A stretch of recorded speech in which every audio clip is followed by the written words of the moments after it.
আসসালামু আলাইকুম প্রিয় দর্শক, অন্যমঞ্চের আলাপচারিতায় আপনাদের সকলকে আমন্ত্রণ জানাচ্ছি। কিন্তু প্রকাশ্যে উনি শুধুমাত্র জেনারেল রুমির কাছে দুঃখ প্রকাশ করেছেন, অপ্রকাশ্যে পর্দার আড়ালে গোপনে উনি আর কার কার কাছে দুঃখ প্রকাশ করছেন আমরা জানি না। সেই ক্ষমা প্রার্থনা, সেই দুঃখ প্রকাশ করা, সেই সিগন্যাল দেওয়া আমি তোমাদের জন্য নিরাপদ, তোমরা আমাকে যথেষ্ট মেরেছো, নির্যাতন করেছো, আমরা এটার প্রতিশোধ দেব না, আমরা কোনো অ্যাকশনে যাব না যদি ক্ষমতায় আসি। এটা তিনি কতটুকু বাংলাদেশ সেনাবাহিনীর বর্তমান অবস্থায় জামাত নিয়ন্ত্রিত সেনাবাহিনীকে কনভিন্স করতে পারেন সেটাই দেখার বিষয়। তারেক রহমান প্রকাশ্যে একজন সেনাবাহিনী কর্মকর্তার কাছে মাপ চেয়েছেন। ঘটনাটা এমনিতে দেখলে মনে হয় খুবই ভদ্রতা, বাংলাদেশের রাজনীতিতে যা খুবই বিরল। একজন নেতা, বাংলাদেশের একটা বড় দলের নেতা, যিনি খুব নিকট ভবিষ্যতে বাংলাদেশের প্রধানমন্ত্রী হবেন বলে আশা করা হচ্ছে বা ধারণা করা হচ্ছে, সেই তারেক রহমান যখন একজন অবসরপ্রাপ্ত সেনাবাহিনী কর্মকর্তার কাছে শুধুমাত্র ব্যক্তি পর্যায়ে দুঃখ প্রকাশ করেছেন তা নয়, তিনি একেবারে প্রকাশ্যে আরো অনেক লোকের সামনে এবং মিডিয়ার সামনে সেনাবাহিনীর সেই কর্মকর্তার কাছে ব্যক্তিগতভাবে দুঃখ প্রকাশ করেছেন। ঘটনাটা খুব সাধারণ, স্বাভাবিক নয়। একদিক দিয়ে এটা রাজনীতির একটা ভব্যতা, সভ্যতা, যেটাকে অ্যাপ্রিসিয়েট করতে হয়, কিন্তু আসলে কি ঠিক ততটুকু? এটার পিছনে কি অন্য কোনো সিগন্যাল আছে? সেটা নিয়ে আজকের আলোচনার শুরুতে আমরা দেখে নিতে চাইবো যে ভিডিওটিতে কি আছে। গতকাল মঙ্গলবার আমরা দেখেছি যে এসএসএফ এর সাবেক ডিজি সৈয়দ ফাতেমি আহমেদ রুমি, তার কাছে তারেক রহমান দুঃখ প্রকাশ করেছেন তার কোনো এককালের আচরণের জন্য। যেহেতু জেনারেল রুমি এসএসএফ এ ছিলেন, ধরে নেওয়া হচ্ছে যে যখন খালেদা জিয়া প্রধানমন্ত্রী ছিলেন তখন এই ঘটনাটি ঘটেছিল। গত মঙ্গলবারে অবসরপ্রাপ্ত প্রায় শতাধিক সেনাবাহিনীর কর্মকর্তাদেরকে নিয়ে তারেক রহমান একটা বৈঠক করেছেন, সেটা প্রকাশ্য বৈঠক, এবং সেই বৈঠকে তিনি প্রকাশ্যে মিডিয়ার সামনে এই ক্ষমা চেয়েছেন। দর্শক, আপনারা যারা এটা মিস করেছেন তাদের জন্য শুরুতে চলুন চট করে সেই ক্লিপটা দেখে আসি, তারপরে আসবো মূল আলোচনায়। রুমি সাহেব ছিলেন। রুমি সাহেব উপস্থিত আছেন? জি, I can see your hand. Rumi সাহেব, আপনার নিশ্চয়ই মনে আছে, I owe you an apology. আপনার নিশ্চয়ই মনে আছে যে একটা মিছিল হয়েছিল একবার সেই পুরন ঢাকা থেকে আমিন বাজারে, এবং পুরো মিছিলটা আমি হেঁটে এসেছিলাম, আম্মাও ছিলেন সেই মিছিলে। তো সেই মিছিলে অনেক ভিড়, হট্টগোল। আপনি আমাকে একটা কোনো কিছু বলেছিলেন। আই এম ভেরি সরি, আমি সেদিন আপনার সাথে একটু রুড ব্যবহার করেছিলাম, কোনো বিভিন্ন সবকিছু মিলে। I am very sorry for that. আমি অনেকদিন চেষ্টা করেছি আপনাকে রিচ করার জন্য, টু এক্সপ্রেস মাই অ্যাপোলজি। আমি সুযোগ পাইনি, আজকে সুযোগ পেয়েছি। I am really sorry for that. Thank you. সকলে ভালো থাকবেন, সুস্থ থাকবেন সকলে, এবং সকলের কাছে আমি আপনাদের সহযোগিতা প্রত্যাশা করছি। আমি কৃতজ্ঞ থাকি, আপনার কাছে কৃতজ্ঞ থাকবো। আপনি যেটা বলেছেন, thank you very much. I remember. Thank you. Major general Syed Fatemi Ahmed রুমির কাছে এই ক্ষমা চাওয়াটা তারেক রহমানের, এটা কোনো বিচ্ছিন্ন ঘটনা নয়, এবং এটা শুধুমাত্র যে রাজনৈতিক ভুল বুঝাবুঝি একজন মহান নেতার সভ্যতার পরিচয় দিচ্ছে তা কিন্তু নয়। তারেক রহমান কেন দেশে আসতে পারছেন না? আমরা সকলেই জানি যে তারেক রহমান দেশে আসতে পারছেন না, কিছু থ্রেট রয়ে গেছে, এবং এই থ্রেটগুলোকে যদিও গুজববাজরা কখনো তুরস্কের, কখনো সৌদি আরবের, কখনো পাকিস্তানের, কখনো ভারতের, মোস্টলি তুরস্ক এবং ভারতের গোয়েন্দা সংস্থা তার নিরাপত্তার হুমকির কথা বলে থাকেন, কিন্তু আমরা সকলেই জানি কানা ঘুষা আছে যে এখনো বাংলাদেশ সেনাবাহিনী কোনোভাবেই তারেক রহমানের এই ফিরে আসাটাকে মেনে নিতে পারছে না, এর একটা বড় অংশ। সুতরাং এখন তারেক রহমানকে যদি দেশে ফিরতে হয় তাকে সেনাবাহিনীর সাথে একটা আপোষ করতে হবে, এবং এই আপোষেরই কিছু ঘটনাক্রম হচ্ছে তারেক রহমানের এই ক্ষমা চাওয়া। প্রিয় দর্শক, আপনাদের অনেকেরই হয়তো মনে আছে এবং অনেকের হয়তো মনে নাই, তারেক রহমানকে 111 সরকার গ্রেফতার করেছিল এবং ব্যাপক টর্চার করেছে, এবং সেই গুরুতর টর্চারে তার কোমর এবং তার মেরুদণ্ডে স্থায়ী আঘাত পেয়েছেন বলে আমরা জানি, এবং দীর্ঘদিন ধরে তিনি ইউকেতে চিকিৎসা নিচ্ছিলেন। এখন যদিও তার চলাফেরা দেখা যায় যে তিনি সুস্থ আছেন, কিন্তু বোঝাই যায় যে তার সেই ভীতির জায়গাটা এখনো রয়ে গেছে, এবং সেই ভীতি আছে বলেই 5 আগস্টের পরের এত অনুকূল পরিবেশের মধ্যেও তিনি দেশে ফিরে আসার সাহস পাচ্ছেন না। এই সাহস না পাওয়ার মূল কারণটাই হচ্ছে সেনাবাহিনী। কারণ এই যে শুধুমাত্র মেজর জেনারেল রুমির কাছে তিনি যে ক্ষমা চেয়েছেন তার মিসবিহেভিয়ার জন্য, তার উগ্র আচরণের জন্য বা অপ্রত্যাশিত আচরণের জন্য, সেটাই একমাত্র ঘটনা নয়। সেই সময়কার ইতিহাস যদি কানাঘুষা শুনে থাকেন যে সেনাবাহিনীর ব্যক্তিগত ক্ষোভ ছিল তার উপরে, কারণ তিনি অনেক তখনকার পদস্থ সেনা কর্মকর্তাদের সাথে এই ধরনের মিসবিহেভ করেছেন বলে সেনাবাহিনীর সূত্রে আনঅফিসিয়াল সূত্রে এই ঢাকা শহরে বিভিন্ন কানাঘুষা ছিল, এবং তখনই লোকজন বলতেন যে যদি সেনাবাহিনী কখনো তারেক রহমানকে বাগে পায়, তারেক রহমানের জন্য ব্যাপক মুশকিল আছে। 1/11 পরে আমরা সেটাই দেখলাম, তারেক রহমানকে হাওয়া ভবন থেকে গ্রেফতার করা হয়েছিল এবং পরবর্তীতে তাকে ব্যাপক নির্যাতন করা হয়েছে, এটা অস্বীকার করার কিছু নেই। কিন্তু সেইটা করেই শেষ নয়, সেনাবাহিনী তাকে নিয়ে হয়তো আরো ধরে রাখতে চেয়েছিল, খেলতে চেয়েছিল, সেটা সম্ভব হয় নাই, কারণ তারেক রহমান অনেকটা কৌশলেই বাংলাদেশ থেকে তখন বেরিয়ে যেতে সক্ষম হয়েছিলেন। কৌশলে কারণ হচ্ছে, এটা মনে রাখতে হবে যে তখনকার যে কেয়ারটেকার সরকার ছিলেন, তত্ত্বাবধায়ক সরকার, সেনাবাহিনী নিয়ন্ত্রিত সরকার আসলে সেটা, সেই মঈনুদ্দিন ফখরুদ্দিনের সরকার তারেক রহমানকে এত সহজে ছেড়ে দিতে চাচ্ছিলেন না। এর অনেকগুলো প্রমাণ আছে, কথাবার্তা আছে। আমি যদি একটা রেফারেন্স শুধুমাত্র টানি, মার্কিন যুক্তরাষ্ট্রের যে তখনকার দূতাবাসের প্রধান ছিলেন, রাষ্ট্রদূত ছিলেন জেমস এফ মরিয়ার্টি, তিনি তার সরকারের কাছে যে রিপোর্টটা পাঠিয়েছিলেন, সেটা 2008 সালের সেপ্টেম্বরের 3 তারিখ, সেখানে তিনি এই কথাটা পরিষ্কারভাবে উল্লেখ করেছেন। পরবর্তীতে উইকিলিক্সের মাধ্যমে আমরা এই গোপন নথিপত্রগুলো পেয়েছি, কিন্তু আদারওয়াইজ আমাদের পক্ষে জানা সম্ভব ছিল না।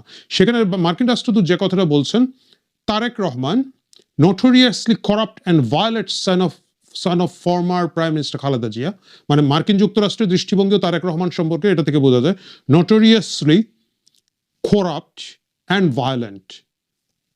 corrupt, notoriously মানে হচ্ছে যে কুখ্যাত, corrupt and violent, কারণ দুর্নীতি এবং সন্ত্রাসের জন্য কুখ্যাত তারেক রহমান, সাবেক প্রধানমন্ত্রী খালেদা জিয়ার পুত্র। এইভাবে মার্কিন রাষ্ট্রদূত তার রিপোর্টটা শুরু করেছেন, এবং সেখানে তিনি বলছেন যে মেজর জেনারেল গোলাম কাদেরের সাথে তার কথা হয়েছে, এবং মেজর জেনারেল গোলাম কাদের তখন কেয়ারটেকার গভর্নমেন্টের একজন অ্যাডভাইজার, নিশ্চিত করেছেন যে এই জিনিসটা কেয়ারটেকার সরকারের অনেকটা অগোচরে ঘটে গিয়েছে, এবং তারা সরকারের জন্য দোষারোপ করছিলেন যে তখনকার যে বিচার ব্যবস্থার মধ্যে ছিলেন তাদের সেনাবাহিনীর সাথে সম্পৃক্ত নায়রা, কিন্তু মোস্টলি আসলে তখনকার অ্যাটর্নি জেনারেল ছিলেন, ওনার নাম সালাউদ্দিন।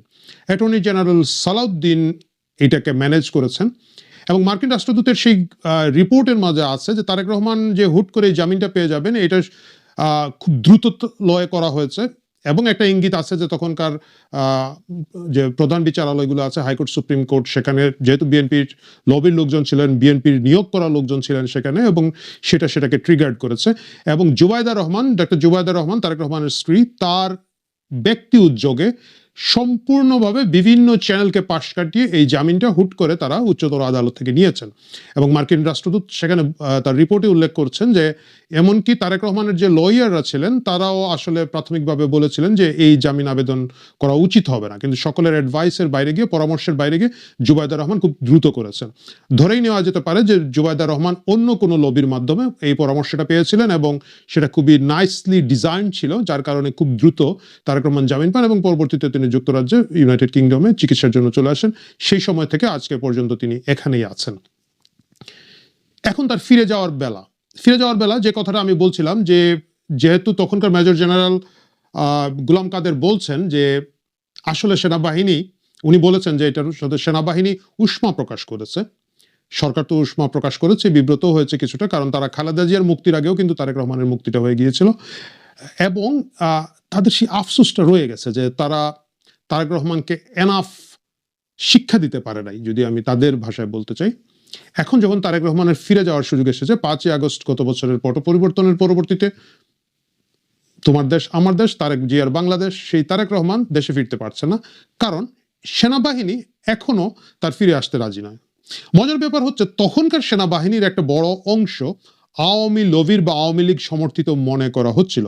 তখন খুব স্বাভাবিকভাবেই তারা, বিশেষ করে হাওয়া ভবন, তারেক রহমান, তখনকার বিএনপি জামাত সরকারের উপরে বিরক্ত ছিলেন, সেটা 1/11 বিভিন্ন কার্যক্রমে বোঝা গিয়েছে। তাহলে এখন কি মুশকিলটা তৈরি হচ্ছে? এখন তো সেই আওয়ামী সমর্থিত সেনা অফিসাররা এখন দায়িত্বে নেই, তাদেরকে বিভিন্ন জায়গায় ছড়িয়ে ছিটিয়ে দেওয়া হয়েছে, কেউ গ্রেফতার হয়েছেন, কেউ অবসরে আছেন, 2-1 পালিয়েও গিয়েছেন। তাহলে তারেক রহমানের সমস্যাটা কোথায়? সমস্যাটা হচ্ছে বর্তমান সেনাবাহিনীর যেটা রয়েছে, সেই সেনাবাহিনীর একটা বড় অংশ এটা anti Awami League, but pro BNP নয়, এরা প্রো জামায়াতের লোক। মানে জেনারেল ওয়াকার থেকে শুরু করে তার প্রিয় ভাজন যারা আছেন, তাদের কথাবার্তা, আচার আচরণ, দেহভঙ্গি, ভাষাভঙ্গি, অনুনয় বিনয় এবং অন্যান্য যা যা ইত্যাদি ইত্যাদি আপনারা বলেই থাকবেন, তার সবকিছুই কিন্তু জামায়াতের সাথে সম্পৃক্ত, যার কারণে এই সেনাবাহিনীও তারেক রহমানকে আসতে দিতে চাচ্ছে না। এই আসতে দিতে না চাওয়াটাকে মিনিমাইজ করার জন্য বিএনপি থেকে অনেকগুলো উদ্যোগ নেওয়া হয়েছে। আপনারা জানেন বেগম খালেদা জিয়ার চিকিৎসকরা খুব স্ট্রংলি নিষেধ করেছিলেন যে খালেদা জিয়ার যে শারীরিক অবস্থা, এই অবস্থায় তাকে কোনোভাবেই একটা প্রকাশ্য অনুষ্ঠানে নভেম্বরে, যেটা এই সেনানিবাসে হলো, সেখানে যেতে দিতে তারা রাজি ছিলেন না, দিতে রাজি ছিলেন না, কারণ এটা প্রকাশ্য অনুষ্ঠান এবং খালেদা জিয়ার বর্তমান অবস্থা, তার ইনফেকশনের সম্ভাবনা ছিল। আমরা দেখেছি পরবর্তীতে খালেদা জিয়া এখন গুরুতর অসুস্থ, সেই ঘটনারই পরম্পরা, সেই অসুস্থতাই তাকে এখন হাসপাতালে নিয়ে এসেছে এবং তিনি অনেকটাই জীবন মৃত্যুর সন্ধিক্ষণে ছিলেন গত কয়েকদিন ধরে, এখন কিছুটা ইমপ্রুভ করছে। কিন্তু খালেদা জিয়া সেই 3 বাহিনী দিবসে গিয়েছেন, সশস্ত্র বাহিনী দিবসে গিয়েছেন, কারণ সেনাবাহিনীর সাথে সম্পর্ক উন্নয়নের একটা চেষ্টা বিএনপির পক্ষ থেকে করা হচ্ছে। খালেদা জিয়া এই জায়গাটা খুবই উদ্যোগী এবং স্মার্ট অবস্থায় তিনি এই অসুস্থ শরীরেও সেখানে গিয়েছেন। এটা একটা উদ্যোগ।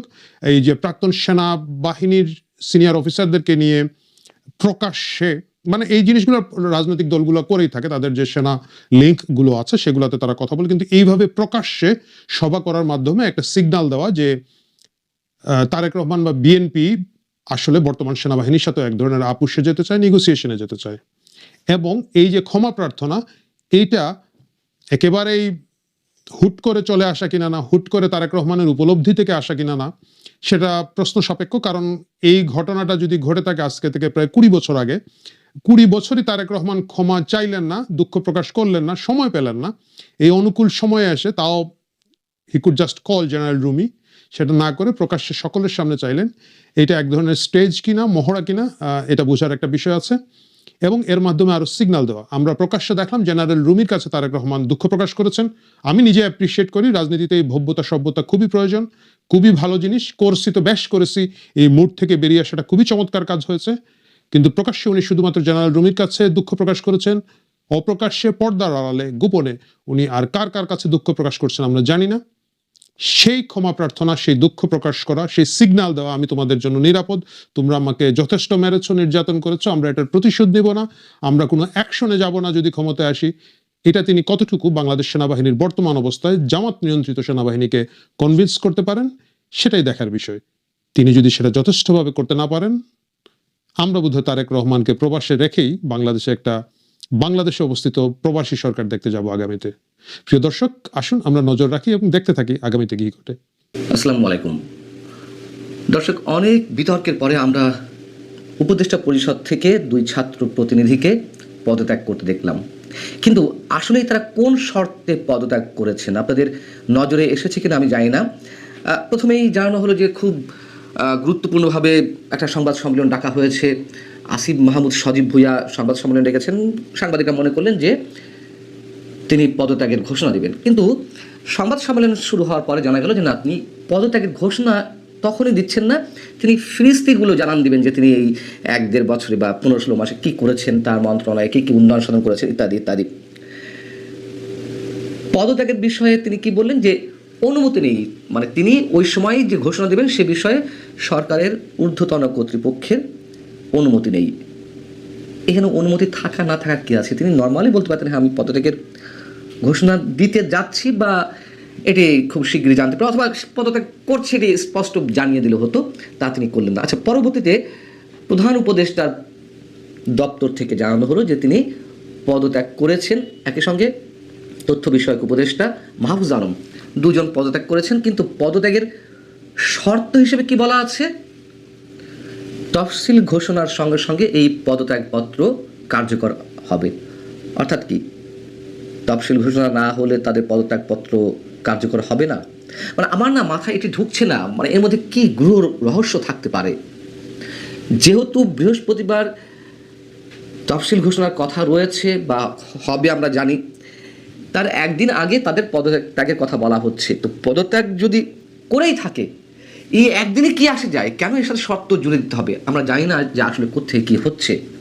অথবা স্পেসিফিক্যালি বললে হতো যে 12ই ডিসেম্বর তারা অফিস করে পদত্যাগ করে সসম্মানে বিদায় নেবেন। তাও তো না, তফসিলের সঙ্গে শর্ত জুড়ে দেওয়া হলো।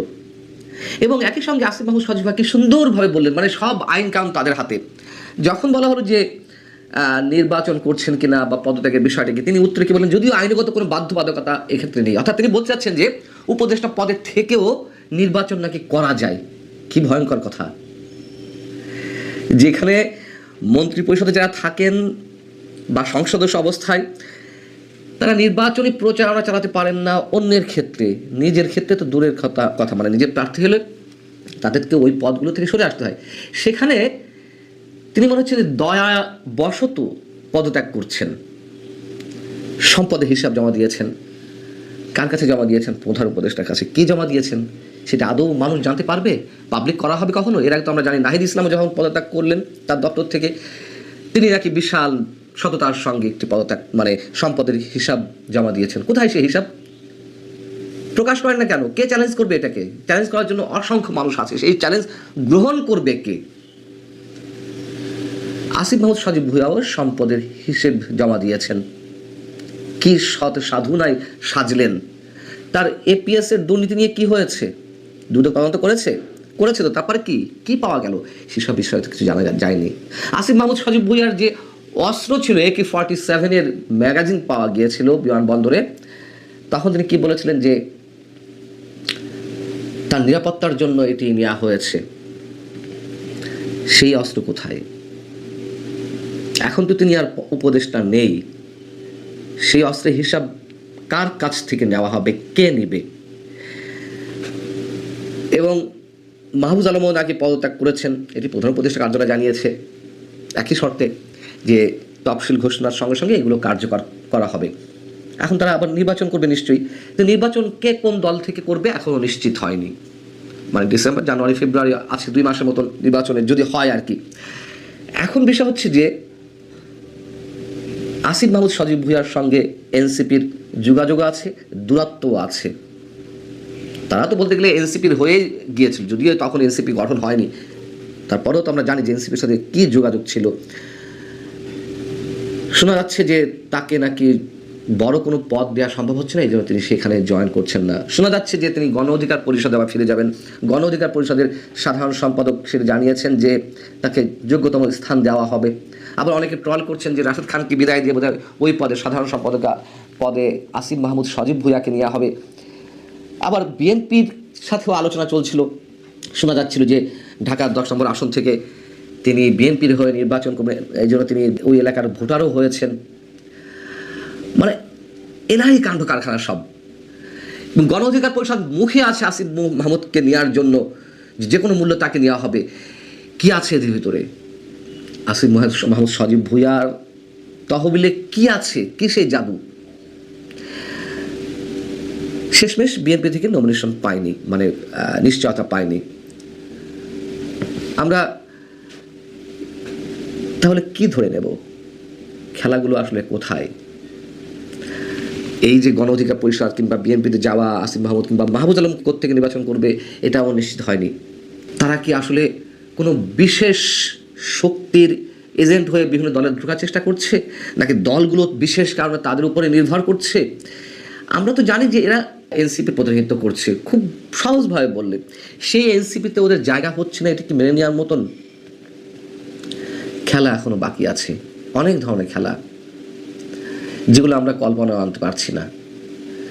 এবং এই যে পদত্যাগপত্র জমা দেওয়া কিংবা সম্পদের হিসাব দেওয়া, এগুলো যে স্রেফ নাটকের অংশ হিসেবে এগুলো হচ্ছে, এগুলো বোঝার কারো বাকি থাকে না। এবং তফসিল ঘোষণা হচ্ছে, আমি নিজেও এখনো পর্যন্ত সন্দেহের মধ্যে আছি যে নির্বাচন আদৌ হবে কিনা। তফসিল ঘোষণা মানেই তো আর নির্বাচন নয়। আমরা চাই আমাদের ধারণাগুলো মিথ্যে প্রমাণ হোক। একটা ইনক্লুসিভ, অবাধ, সুষ্ঠু নির্বাচন অবশ্যই বাংলাদেশে এই মুহূর্তে দরকার। কিন্তু সেই নির্বাচন কোন প্রক্রিয়া হবে, কতটা সুষ্ঠু হবে, কতটা মেকানিজমের মধ্যে চলবে, এবং ডক্টর ইউনূস সরকারের প্রতি মানুষের সন্দেহ তো প্রকট হচ্ছে। রাজনৈতিক দলগুলো, সুশীল সমাজের প্রতিনিধি, সাংবাদিকরা ডক্টর ইউনূস খুব সহজে সুন্দর একটা নির্বাচন উপহার দেবেন, এটি আমার মনে হয় যে হাতে গোনা কিছু মানুষ বাদে আর কারোর ধারণাতেই আসতে পারে না। আমাদের যেই খেলাগুলো দেখা লাগতে পারে, রাজনীতিতে খেলা থাকতেই পারে, কৌশল থাকতেই পারে, কিন্তু স্বাভাবিক অস্বাভাবিক একটা বিষয় তো আছেই। সারা দেশের মানুষকে নিয়ে যেভাবে নাটকের মধ্য দিয়ে নিয়ে যাওয়া হচ্ছে, যে খেলা আমাদের সামনে অপেক্ষা করছে, সেটি কোনোভাবেই গণমানুষের পক্ষে হতে পারে না। ভালো থাকুন সবাই।